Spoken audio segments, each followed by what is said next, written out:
Hey everyone, Livelock here with a continuation of my Lightning Cleave Tyrannical Week experiment after we got those single target buffs last week.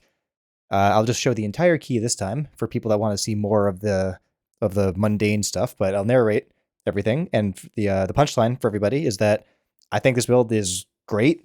I don't really see a lot of people talking about it, but it definitely is excellent and very versatile, especially on Tyrannical Week. So the first pull here is very nice because you can see like, okay, how does the AoE actually work? And the AoE, as you can see down here with my action tracker, is very, very simple. I'm literally just doing chain lightning and earthquake spam along with my pet, of course, and stormkeeper, and of course probably AG as well, and my pot. So this is comparable in overall to the wildfire build only because it's a shorter pull because it's tyrannical week. It definitely is not as good as wildfire on AoE, but I mean 200k overall for that first pack on tyrannical week. Like if you think about where the time is spent on tyrannical week and keys, like you don't have to pad on AoE like every other DPS is going to do in these pugs, especially if you're talking about pugging around like the 20 to 22 level. This is a 22. It's not a pug, but there's just like no need to pad that hard. Like if you're worried about missing out on AoE DPS, like if you're wondering like, is the single target gain that much better? Like, is it worth it? Like to lose all the AoE? Well, you don't use that much AoE, and yes, it absolutely is worth, in my opinion, losing some of the AoE damage for the single target. So, one reason is not only do you get all the utility, but you also have like a lot of versatility in your damage profile. So like I switch, after all those guys die, we pull in this construct, and you can see down here, I switch over to the single target rotation because I don't care at all about that little lad, right? Like I only care about this construct dying, and that may sometimes be worse for your overall, but it is definitely way better for the key. So here, people are just dying because we we were too far for thundering. So I'm like, oh, what the fuck what do I do?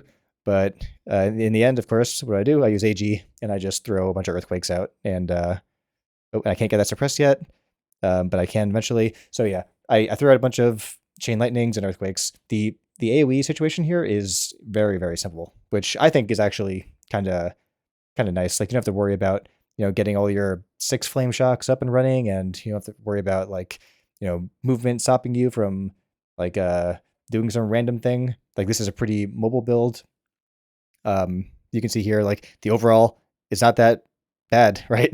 Like this is just totally fine for especially for tyrannical week. Like we timed this key with like minutes to spare. So so we're just cleaning up these guys. There's nothing really to worry to like know in particular about the beginning here. I just wanted to show people that like the build is not bad whatsoever for AoE damage. And you see my knockup right there. You can actually take all of your utility. I have Wind Rush Totem, I have Boop Up, all that kind of stuff.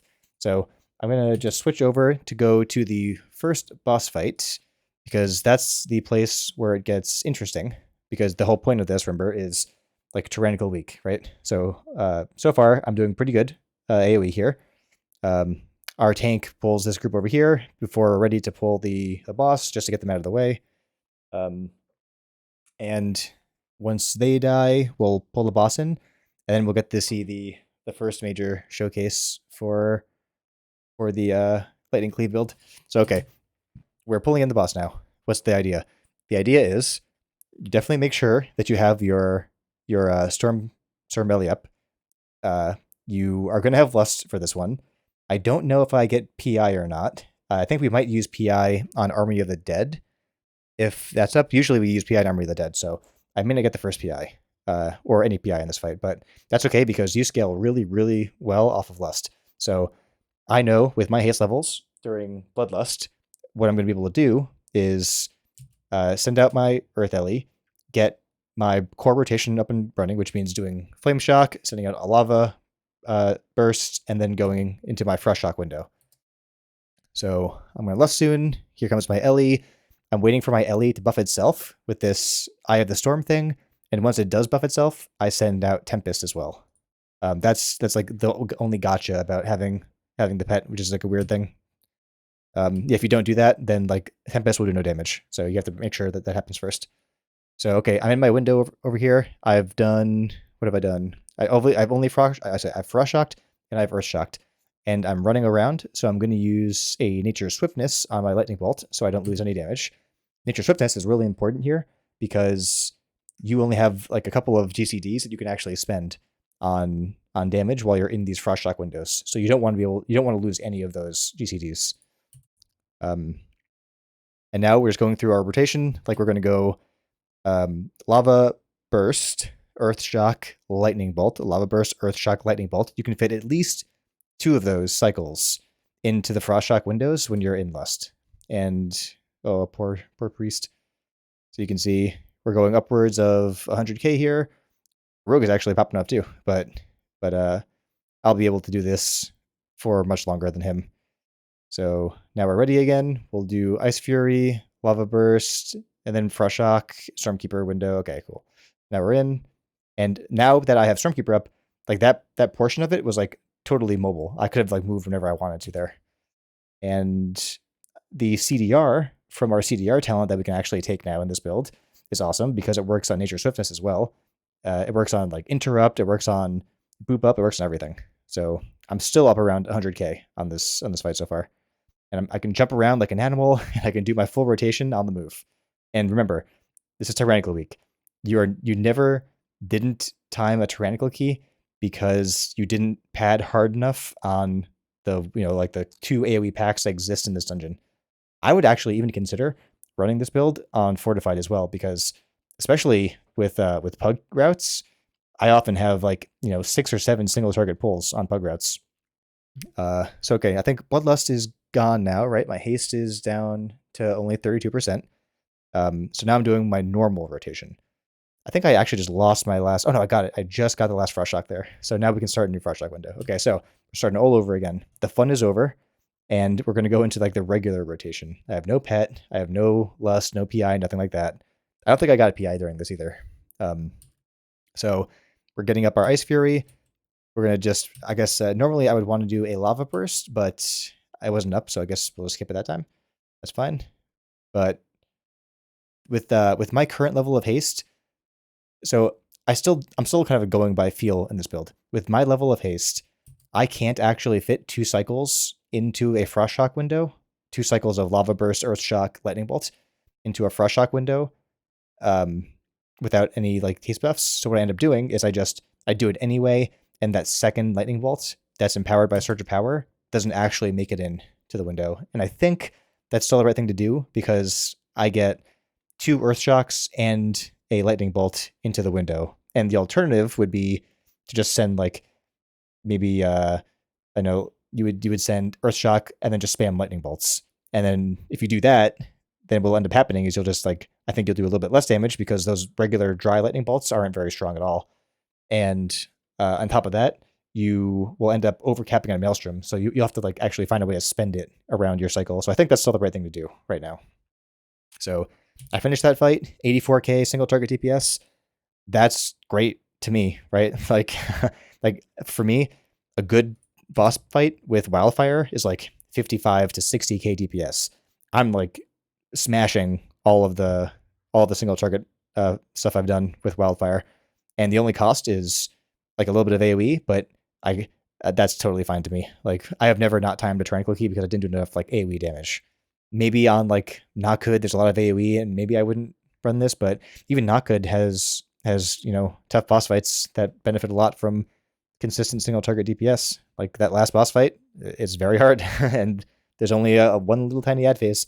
And the weird thing about your AoE here is, see here, I'm just doing like 70k single target DPS. If I was Wildfire right now, I would be like manually casting Lava Surge after Lava Surge, and then finally I would cast like an Elemental Blast or something if I was running that on Tyran Week. It is like very. I even went up at the end there. That was a PI I got, but I go up at the end. It's just great. But yeah, the good thing about the AoE profile here is that it's really, really good for short burst AoE. So like these Imps, for example. Actually, I don't have Stormkeeper right now, but I do have my boop up, so that's great. Here we freeze and we stop coordinating our boops, so everyone dies. But that's not this build's fault. Like at least I had a boop up, which I wouldn't have had otherwise. But okay, we kill him. But the important part is that the damage profile for AoE here is very, very bursty. Really bad at consistent AoE damage. Really, really good at on-demand like AoE burst through a combination of Stormkeeper and your Ellie pet, especially because your Ellie pet has Tempest, which is like a ton of damage, and also it, of course buffs your cast time on all of your lightning spells, and in turn you cast more lightning spells, you get more CDR on your Storm Ellie. It just like every single part of the spec. I want this to become like the meta spec, because every part of the spec is like has so much synergy with other parts of our toolkit. Like I think that like this would just be so fun if there was just some way that you can buff the AoE damage. Like the thing that this is missing that makes it not practical for every week would be like a lack of AoE damage modifiers. Like, Wildfire has Flame Shock, which buffs Earthquake damage, and the Lightning fortified build has Echoes of the Great Sundering, but I really hate that. That thing is so clunky to me. Makes no sense. Like, why would you have to ever spend like a single target spell to buff an AoE spell? I really don't like that at all. And it's not mobile either. So I'm hoping that I can make this work on some fortified keys. I can probably make it work on this key and fortified on a fortified week, like I said, because oftentimes people pull on fortified week. Like you have the 3 mini bosses, which are always hit alone. You probably have your enforcers, which are pulled alone. So I mean, that's upwards of like the 3 boss fights plus like maybe 6 single target boss fights on fortified week. Like I feel like it could actually be good, and having the boop up wouldn't be a bad idea at all for the imps, like just the utility you get. But yeah, I don't know. You can see so far, like I think like my team kind of messed up here. Like they're artificially lower than they are usually, but this is still like much better than I usually do on Tyran week for overall. So okay, we got the first boss here. What do I have? I don't have my Storm Ellie, so this is going to be a bad showing. Looks like I don't have PI either, so this is just me at my worst right now on this build. I'm just doing my normal rotation. We've got our window, and we do our Lava Burst, Earth Shock, Lightning Bolt. There was that. Here's the Lightning Bolt, Lava Burst, Earth Shock, and then one more Lightning Bolt for my Surge of Power. And I start it all over again. I do Ice Fury with a Lava Burst, and then I start the next cycle. I love this this cyclic rotation. Like I don't know. This is like really working for me. But now I have my pet up, so I'm down around like 60k on single target here. Which you could do if you get lucky with no cooldowns at all on Wildfire. Like if you get a bunch of procs from Echoes of the Great Sundering, from Deeply Rooted Elements. But like you just always know what you can do with this build. So let's see. So I've got a little bit less Maelstrom than I'd like over here. Next up is the Eyeball boss. Now we'll see. We'll get my Flame Shock up. You usually want to start with the Flame Shock because that's the easiest way you have to trigger your elemental equilibrium. So you might as well throw it out there. Not only does Flame Shock actually buff your Earth Shock, because you do take that Magma Chamber, but it does count for the equilibrium update. And that's nice too, because when you line it up with your pet, use it with Tempest, it does decent damage. I should have used my trinket there too, actually. But you can see, okay, now we're up around 75. We just have like really nice, convenient, like on-demand burst. Let's see. How's this go? I don't think anything else special really happens here. Just doing my normal rotation with these 4 abilities that I'm weaving in and out. And I've definitely settled. So before, in my original guide here,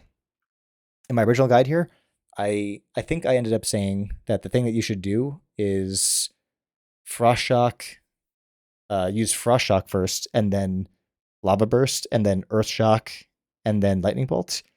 And the reason I think I said that was because my haste was so low at the time that I could really only cast 4 spells, like total in that window. I couldn't even fit like a second Lightning Bolt into that window. So back then I thought, okay, like what's the biggest modifier I'm gonna be able to utilize?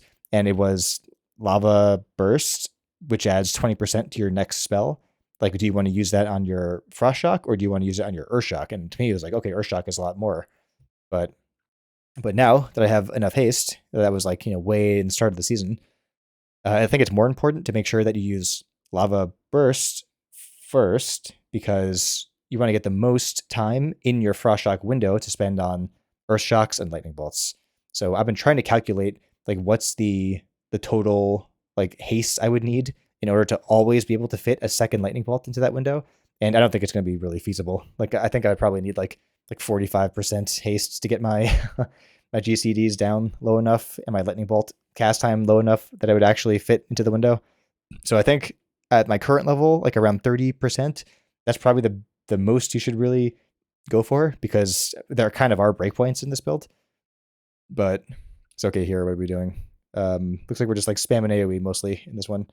Actually, I kind of like pulling extra things into this pull, because you can LOS the Enforcer's shouts without worrying about losing any damage, because you can still just target, one of the guys that isn't, that is still visible. So I do wish bugs would pull more into this. Sometimes the tank kind of freaks out and doesn't like pick a spot where people can line of sight fast enough, and everyone's just kind of standing out there taking all the damage. But if they can do that, then it's good.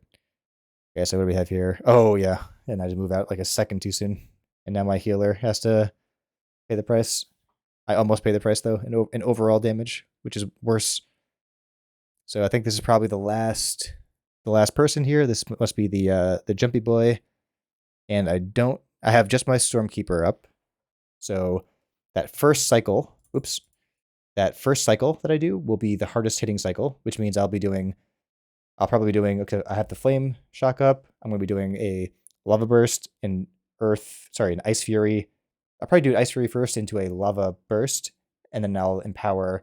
I don't know, maybe you should be using Lava Burst to empower your Ice Fury now that it actually hits for decently hard. But, I mean, actually, it still kind of sucks. Like, here. So my Frost Shock did 73k, and my Ice Fury did 21k. Like, Ice Fury still sucks. I'm not sure what they were thinking, but an 80% buff to Ice Fury still doesn't make it matter, like, at all anymore. So I think they have to revisit that. Like, if they want that to be, like, I feel like, I mean, you cast it once every 30 seconds. It should just be as powerful as Earthshock. Like, why not, right? Like, that would be actually pretty nice. Then you would definitely do Lava Burst first into your Frost Shock window, because then you would use it on Ice Fury, and it would actually be exactly the same as doing it before Earthshock. And it would never hit as strong, obviously, because we have tier set right now that buffs Earthshock. But looks like I freaked out a little bit. I should have used Nature Swiftness a little bit sooner there, or not Nature Swiftness, Spirit Walker's Grace. But okay, this one wasn't an okay showing. We're going at just 60k.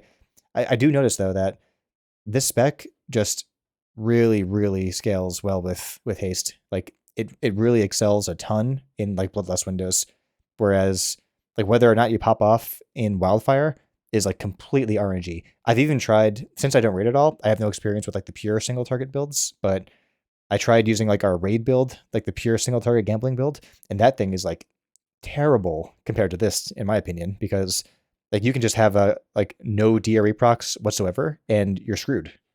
So here what I'm doing is I'm holding my Tempest actually, because I want to line it up with the ads. So I send it off at the ads, but I think I might not have done it right, because I think his personal buff might have wore off when I actually used it. But still decent damage. I don't find, I've never really been in a group that struggled to like to kill those ads in the ad phase. Our healer has a good time here too, so I send AG usually on cooldown, because I get at least 2 AGs on this boss fight, because the CDR from the spec. See, I get a boop every single one of these ad phases with Thundershock or whatever it's called, and I get at least 2 AGs, usually just 2 AGs, because of the CDR as well. So like the utility you get from the spec is just like so much nicer. So I pre-do an Earthquake there. I pre-do the Earthquake because it's like nice little way to funnel damage onto the boss too with Lightning Rod. And I think knowing myself, next time I'll probably send Stormkeeper along with AG for the next one here. So I'll probably precast Stormkeeper. So okay, this is a good example. Like this fight is perfect for this spec's AoE, because it's only burst. It's like burst every couple of tens of seconds.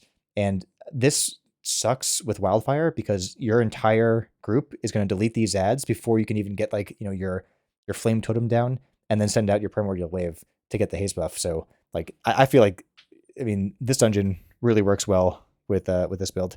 So okay, what do I do? I got my big buff up. I'm probably just gonna send AG, and there we go. And I'll have to send a second one as well because they're gonna steal my padding. There, I got it. So I couldn't get out all of my earthquakes. I capped their maelstrom a little bit, but I didn't want to give them the satisfaction of taking all the padding. Although I do miss my fresh shock window because of that. That's okay. So we're entering our last window here. This is very respectable damage. Usually with this build, with consistent ad fights, the overall, well, the boss damage will be like lower than with wildfire. Like one fight that I think is probably better with wildfire is the double boss in not go defensive. Like having those two bosses like consistently up is actually really nice for wildfire. But a fight like this where there's like a bunch of ads really quickly, where you can't like use them to funnel a lot, or you can't like have sustained multiple frost flame shocks up on them. I'll skip up ahead to the to whatever the next dude is. Let's see, there he is. Yeah, whenever you can't make use of those ads, our whole team went to the wrong side, and I have Wind Fury, not Wind Fury, Wind Rush Totem for them. And actually, I almost get Wind Rush Totem back. So it's a 2-minute cooldown. I mean, we fight this dude, and I almost have it back afterwards because of the CDR. So we can use it again to get to the door. So I do have Ellie here, but we're not going to have a lot of cooldowns otherwise. So now I'll just do like, everything I was doing before, except with Ellie. And with Ellie up, I think you can safely get that lightning bolt into the frost shock window, that second lightning bolt. So here I'm building up some maelstrom. I'm starting up another. So I was spamming that a little bit because I wanted to have enough maelstrom to do this combo at least one more time in this window. So okay, so we did lava burst, earth shock, and lightning bolt is next, of course. And actually, the window isn't up on him. I'm just throwing right now. Okay, frost shock. Yeah, I don't know what I'm doing. I'm just like pressing my random buttons, but I mean, I'm doing 100k DPS on him, so that's fine too, I guess. Let's start over again. Oh, my pet's gone, so I definitely didn't do that very well. Like, I definitely need to like build up some muscle memory for the spec, but I mean, look at this. Like, this feels great. Like, I've got way more utility, and I've got way more single target damage where it counts. So I would call this week a success. So okay, he's gonna die. That was a minute-long fight, and now I have 20 seconds left on my Wind Rush totem. So you can get Wind Rush like every minute 20, more or less, minute and a half maybe. And the same goes for your personals. Like you get CDR on Astral. Like that's like a big deal for us. Like, so I get 2 of them in this fight, right? Usually we only have 1 Astral. Maybe I can get 3 of them actually. I might be able to get 3 of them in this fight. So I attempt to do the baiting here, but I'm not a good baiter yet. And usually, whenever the first thing goes wrong, like the baiting just like, kind of goes down the drain. We have no lust here, so it won't be as nice. But the nice part here is that having range shares is nice because you have immediately uptime as a problem. I think I'm saving my trinket here for my pet. I probably should have saved. Actually, it doesn't matter. Here. Yeah. So right. Oh, I ran into that. Oh no, that was on purpose. Actually, that was on purpose. So now this is the part where I have to get better about it. Like I have to go away from these AoE packs, but in order. So okay, now I clear, and yeah, see that was bad. Like there's so many things happening at once, like with thundering and everything, that it's just so tough for me to consistently bait. Okay, so I got my pet up. So I'm down at like 60. This is basically the first cooldown I've used. And Earthshock and Lightning Bolt. I think I might have been a little bit too close there. I may get... okay, so now we're doing good. Now we're doing good. Pet's up. up to 77k, and it's I don't know, it's just like really nice and smooth to me. I enjoy this spec a lot. We've got another one coming. Do I have AG? No. So now I'm like bone dry. I got no pot. I've got no nothing. Not yet, at least. But so 15 seconds left. But I'm continuing to get CDR from every lightning bolt cast, which is 2 times per cycle. And every 30 seconds, that means I'm doing, there's 4 cycles in Frost Shock. I do 2 lightning bolts per cycle. So I'm doing like every 30 seconds, I'm getting like 14 or 15 seconds of CDR on most of my abilities. Yeah, so here's where the baiting kind of goes to hell. And we lightning bolt. And now we'll probably do Stormkeeper and do it the nice way. And I'm fully mobile with Stormkeeper up. I love that part.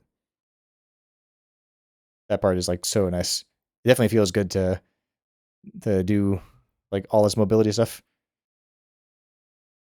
And you can see as well, like I'm just like super, super consistent relative to like other people. Like these CDs, like they are nice, but they wash out over the long course of a fight, and they're so consistent. Oh yeah, but I get stunned by that cloud. Sometimes like I don't understand how I was stunned there. Like the cloud shouldn't stun you, right? The cloud turns into the thing that should stun you, but it hadn't happened yet. Maybe it was just bad timing. So now I have my pet up again. So now we do. So that was like, I mean, the pet's like a 2.5 minute cooldown, right? But it's up again. We are 2 minutes into the fight, but I used it like 30 seconds in. So the CDR there always pays off. So I don't really have anything left. I'm healing myself. That actually really sucks. I probably should have waited until after, but no, I shouldn't have because he's dead. So there was no point. Yeah, now we just do the fun part. That tight cycle with 2 full subcycles in it. I'm not sure how to. I'm thinking about how best to make a guide for this stuff. Like I find this to be really, really hard to explain. I'm definitely going off of like instinct with all these things, but yeah. So here's the overall 84k on Tyran week. I feel like the single target is like way better. It's probably a little harder to pull off than Wildfire, but it's so refreshing to pull off like that much, single target because we suck so bad. Like this entire patch, especially Mythic Plus at single target. So now we have like a build where, with these buffs, like we're finally doing like pretty good single target damage. And in some dungeons, like Court of Stars, I feel like it's probably the way to go all the time. I don't know if it's going to be, it probably won't be meta. I don't see anybody talking about this build, but hey, like I like the build. It's fun to play. It performs really well. I still do Wildfire on Fortified Week like everybody else, so don't get mad. It's fine. But you should definitely try it out. Like it's complicated, but rewarding. So let me know how it goes. Hope you enjoyed this. See ya.